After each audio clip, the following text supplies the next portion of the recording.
এবং দীপ্লুরঞ্জন শর্মার বৃহৎ জয় হয়েছে এই মুহূর্তে যে খবর আছে দীপ্লুরঞ্জন শর্মা বৃহৎ ভোটের ব্যবধানে এগিয়ে রয়েছেন প্রথমে কি প্রতিক্রিয়া ऑलमोस्ट 48,000 वोटों से जीता हूं। मैं जनगण को मैं सही दिल से आभार व्यक्त करता हूं, मैं प्रणाम करता हूं। और आज सबसे अच्छा लगा बंगाल भी हम लोग के बीच, बंगाल में भी कमल आ गया, भारतीय जनता पार्टी जीत गया। ये राष्ट्रवाद की विजय है।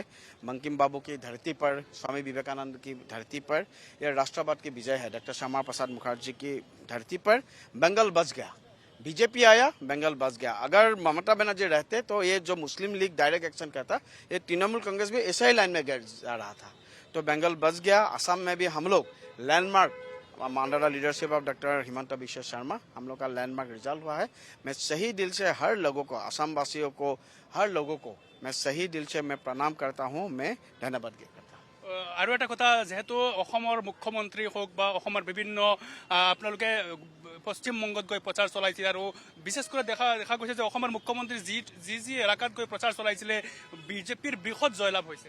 নিশ্চিতভাৱে মাননীয় মুখ্যমন্ত্ৰী ডাঙৰীয়াৰ আজিৰ দিনত ৰাষ্ট্ৰৰ এক সম্পদ হিচাপে পৰিগণিত হৈছে, দলৰ এক সম্পদ নিশ্চিতভাৱে।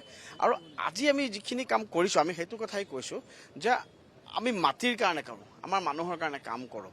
আজিৰ দিনত মাননীয় মুখ্যমন্ত্ৰী এজন তেজ বঙাই ঘৰা মানুহ কেনেধৰণে এটা জুনুন থাকিলে সেইটো লেভেলত গৈ পেলাই সৰ্বাত্মকভাৱে তেখেতে পৰিশ্ৰম কৰিব পাৰে। জন আশীৰ্বাদ যাত্ৰা 10 ঘণ্টা 12 ঘণ্টা থিয় হৈ পেলাই কৰিছে।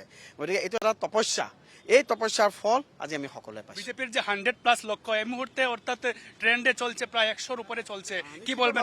নিশ্চিতভাৱে ভাল লাগিছে আৰু নিশ্চিতভাৱে পূৰণ হ'ব, নিশ্চিতভাৱে। একেবাৰে উনি ছিলেন দীপ্লুৰঞ্জন শৰ্মা, অৰ্থাৎ নিউ গুয়াহাটিৰ যে বিজেপি প্ৰাৰ্থী